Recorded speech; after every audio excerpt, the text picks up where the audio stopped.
Hi there. I know I haven't posted anything for a while, and one of the reasons is that I've been working on my own cookbook. This is the proof of it, and the actual copy should be available in October. So if you wanted to buy one, which would be $55, get in touch via the YouTube channel. I'm happy to post within New Zealand. I'm not sure about posting overseas because I don't know how much that costs. Last time I looked, it was pretty expensive. So just for a quick look through, if you like. All sorts of recipes that I've collected over 60 odd years. What I do today is demonstrate a recipe from my new cookbook, or for my cookbook. It's one that I've been making for probably at least 60 years, and it's a very simple traditional recipe for shortbread, a Scottish little treat, which is very, very simple. Butter, sugar and flour. So 225 grams of butter, just ordinary butter, salted butter, and I'm going to soften it a little bit so I can cream it with half a cup of icing sugar. What we call icing sugar is sometimes called confectioner's sugar, just a fine powdered sugar. So I'm going to put those together and cream it together in my mixer. So I've creamed the butter and sugar, and you can see it's nice and creamy, pretty easy to do when the butter is softened or room temperature and the icing sugar.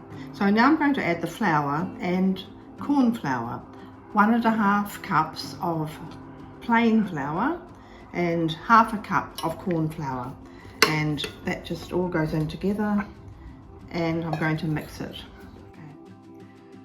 So I've mixed that together, the butter, sugar and the flours, and you'll see it's a nice mixture. If it's too soft, which sometimes can happen in summer, you might just need to chill that a little while because it's a little bit hard to handle when it's too soft. So flour your board or whatever you're using. This is one of the best buys I've ever made, a silicone sheet used for rolling out. Just flour it lightly and scrape all your dough out onto it. There we are.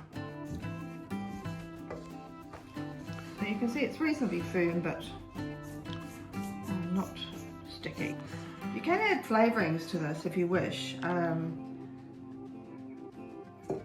Citrus zest, essences, finely chopped nuts or cranberries and so on. But this is the traditional way, quite plain.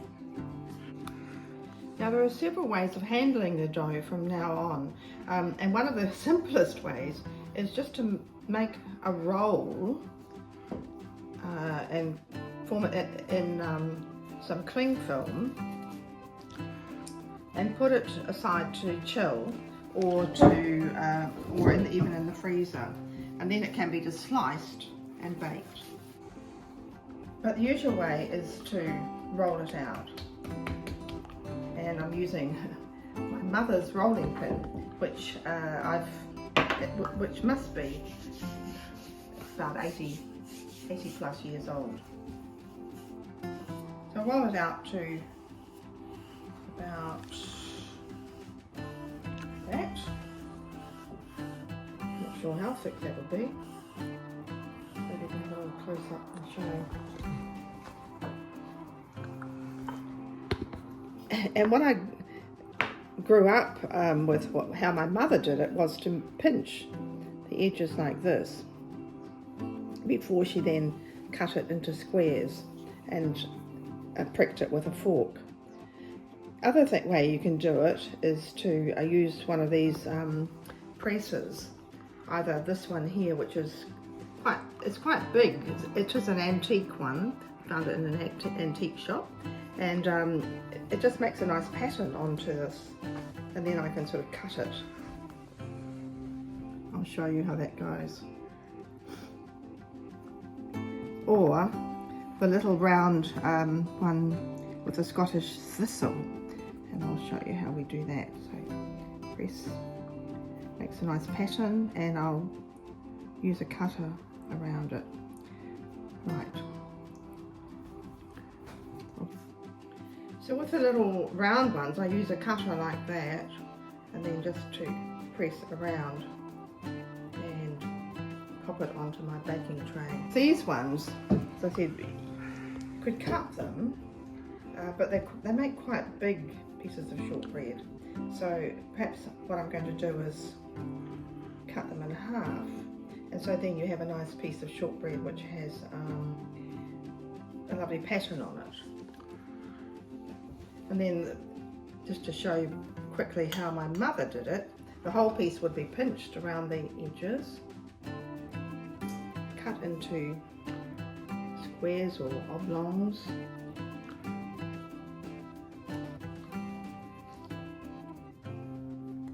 and pricked with a fork before being placed on the baking tray. That just is the way my mother did it, so don't ask me why exactly, but that's how it was done. And no doubt she learnt from her mother.